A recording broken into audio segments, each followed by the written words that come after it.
ETF index mutual funds నేర్చుకుని stock మార్కెట్లో రాణించాలనుకుంటున్నారా? వెంటనే ఈ నెంబర్కి కాల్ చేయండి.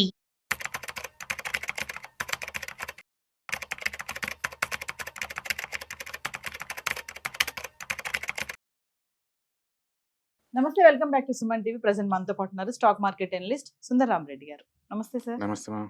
సార్, వెండి గురించి మరి మాట్లాడుకోవాలో వద్దా అర్థం కావట్లేదు. 3 లక్షల మార్క్ దాటేసింది. ఈ రోజు నాకు తెలిసి 3,05,000 వరకు ఉన్నట్టు. ఇప్పుడు ఫీచర్స్ 3,05,000 రన్ అవుతుంది. ఎందుకు ఇంత ఇలా పరిగెడుతుంది వెండి అంటే అసలు రీజన్స్ ఏంటంటే? డెఫినెట్ గా స్పెక్యులేషన్స్ ఎంటర్ అయ్యారండి. అండ్ అంత హ్యూజ్ డిమాండ్ ఒక మెటల్స్ రావాల్సినంత అవసరం అయితే లేదు. బట్ 2025 నుంచి అన్ని మెటల్స్ ర్యాలీ వస్తుంది, నాట్ ఓన్లీ సిల్వర్ అండి. కాకపోతే సిల్వర్ లీడింగ్ లో ఉంది మిగతా వాటితో పోల్చుకుంటే. సర్ప్రైజ్ థింగ్ ఏంటంటే గోల్డ్ తో పోల్చుకుంటే డబుల్ మూవ్ జరుగుతుంది దాంట్లో. మామూలుగా అయితే ఎప్పుడు గోల్డ్ ముందుకుంటది, సిల్వర్ కొంచెం దాని వెనకే ఫాలో అవుతా ఉంటుంది. బట్ గోల్డ్ మూవ్ అంటే మూవ్ మోరల్లెస్ రెండు ఆపోజిట్లు ఎప్పుడు మూవ్ అవ్వాలి, ఒకేలాగా మూవ్ అవుతుంటాయి. బట్ ఈసారి అలా కాదు, గోల్డ్ తలదన్ని మరి ముందు పోతుంది. ఒకటి నిజంగా ఇండస్ట్రీ నుంచి డిమాండ్ వస్తుంది. ఎందుకంటే పర్టికులర్గా ఎలక్ట్రికల్ వెహికల్స్ తయారేశారనుకోండి, 30 to 50 grams గోల్డ్ కన్జ్యూమ్, అదే ఐ మీన్ సిల్వర్ని కన్జ్యూమ్ చేస్తారు వాళ్ళు కండక్షన్ మార్కెట్ కోసం అనమాట. కాబట్టి వాటి యూటిలిటీ పెరుగుతుంది వరల్డ్ వైడ్గా, అందులో డౌట్ లేదు. బట్ ఈ రేంజ్లో అయితే ఖచ్చితంగా కాదు. టూ మచ్ స్పెక్యులేటివ్ యాక్టివిటీస్ నడుస్తుంది. నాకు అర్థమవుతుంది ఏంటంటే పెద్ద పెద్ద బ్యాంకర్స్ వాళ్ళందరూ కూడా, పెద్ద పెద్ద హెడ్జ్ ఫండ్స్ వీళ్ళందరూ ఫుల్ షార్ట్ కొట్ కూర్చున్నారు, పెరగదేమో అన్నట్టు. అండ్ ఆ షార్ట్స్ అన్ని కూడా స్క్వీజ్ అవుతున్నాయి అనమాట. ఆ షార్ట్ కవరింగ్ వల్ల ఇంకా పెరుగుతుంది. లేకపోతే సింగిల్ డేకి ఇలా 5 పెరగాల్సిన అవసరం లేదు, అంత స్కేర్సిటీ వస్తువులు కాదు కదా ఇవి. కాబట్టి ఈ పేపర్ అసెట్స్ ప్రెజర్ ఎక్కువ అవుతుంది అనమాట. సపోజ్ ఇప్పుడు గోల్డ్ ఉంది అనుకోండి, ఒక గోల్డ్ ఈటీఎఫ్స్లో ఇండియాలోనే వరల్డ్లో 4th బిగ్గెస్ట్ ఇన్వెస్ట్ చేశారు. అమెరికా, చైనా, తర్వాత 3rd ప్లేస్లో మనం ఉన్నాం. అచ్చం గోల్డ్ ఈటీఎఫ్ ద్వారా ఇప్పుడు ఇండియాలో 100 టన్నుల గోల్డ్ ఉందండి. 100 టన్నుల గోల్డ్ తయారు చేశారు అచ్చం ఈటీఎఫ్ల ద్వారా. ఒకప్పుడు ఈటీఎఫ్లు అంటే అవి ఏంటనేవాళ్ళు. ఇప్పుడు ఈటీఎఫ్ ఫార్మేట్లో 100 టన్నుల గోల్డ్ మన దగ్గర ఆపేసి అమెరికా, నెక్స్ట్ చైనా, తర్వాత ఇండియా వాళ్ళు 3rd ప్లేస్లో ఉన్నారు. అట్లా మెటల్స్ మీద ఏంటంటే టూ మచ్ మోజ్ పెరిగింది లాస్ట్ 2 years నుంచి. అట్లా ఈటీఎఫ్స్లో ఈ సిల్వర్ ఈటీఎఫ్స్ మీద, సిల్వర్ మ్యూచువల్ ఫండ్స్ మీద, సిల్వర్ ఫీచర్స్ మీద ఇలా బెట్ కాసి వాళ్ళు ఎక్కువైపోతున్నారు.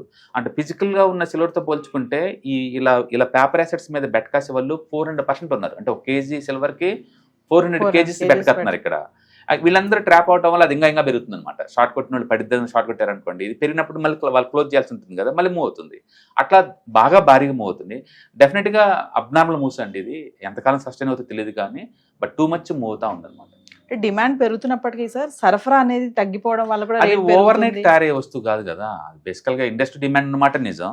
లాస్ట్ 2-3 years నుంచి కూడా డిమాండ్తో పోల్చుకుంటే సప్లై అంతకు లేదు. రెండోది మైనింగ్ యాక్టివిటీ బాగా డల్ అవుతుంది. వరల్డ్లోనే 2 బిగ్గెస్ట్ మైనింగ్స్ క్లోజ్ చేస్తున్నారు. అందుకని సిల్వర్ సెక్టర్ ఇంకా తగ్గిద్ది అనమాట. బట్ ఇండస్ట్రియల్ డిమాండ్ ఇంకా పెరుగుతుంది. బట్ ఎంత పెరిగినా సరే ఈ రేంజ్ అయితే ఖచ్చితంగా కాదు. బేసికల్గా మొన్నటి వరకు చైనా వాళ్ళు సిల్వర్ ఎక్స్పోర్ట్స్ బ్యాన్ చేస్తున్నారు, అందుకే పెరుగుతుంది అంటున్నారు. అసలు చైనా వాళ్ళు ఎప్పుడు కూడా సిల్వర్ ఇంపోర్ట్ చేసుకుంటే తప్ప ఎక్స్పోర్ట్ ఎప్పుడు చేయలేదండి. వాళ్ళకే బోల్డ్ అంత కావాలి. ఎందుకంటే ప్రపంచవ్యాప్తంగా ఎలక్ట్రికల్ వెహికల్స్కి హబ్ చైనా. వాళ్ళు టారేసి సిల్వర్ సరిపోక వాళ్ళు బయట నుంచి ఇంపోర్ట్ చేసుకుంటారు.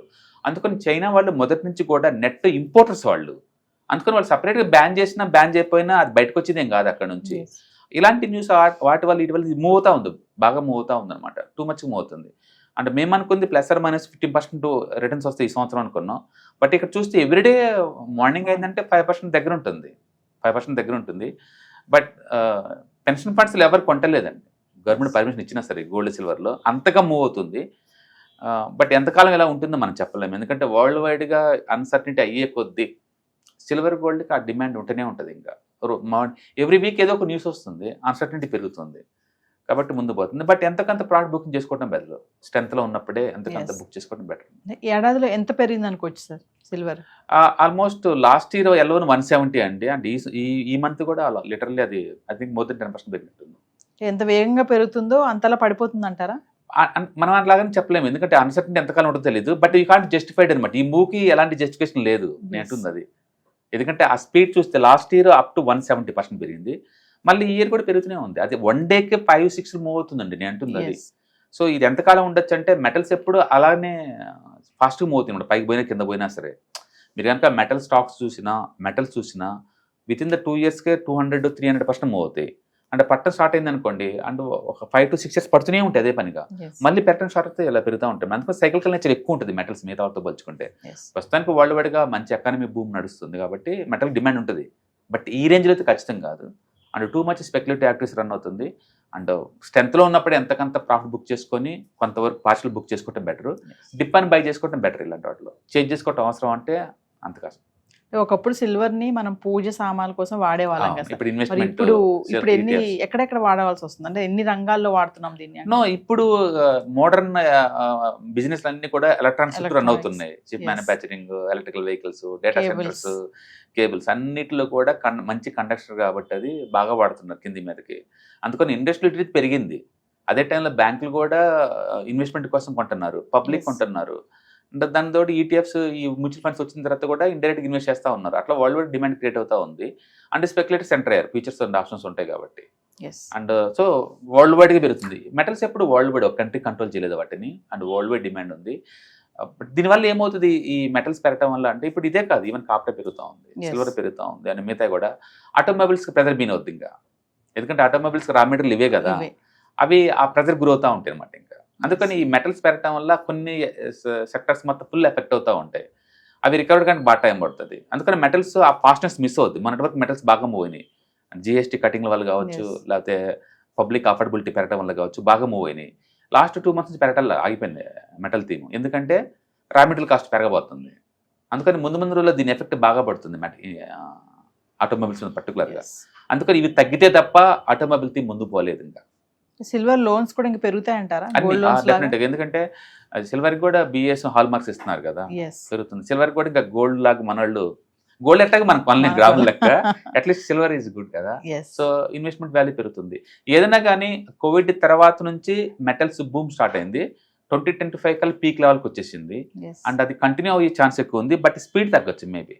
ఫ్యూచర్లో ఇంత స్పీడ్ ఏముండవు. సస్టైనబిలిటీకి మనం ఎలాంటి ఆర్గ్యుమెంట్స్ ఇవ్వలేం. ఎందుకు ఈ సస్టైన్ అవుద్ది అనుకుంటే జస్ట్ స్పెక్యులేటివ్ యాక్టివ్స్ రన్ అవుతుంది, దానివల్ల బాగా మూవ్ అవుతుంది.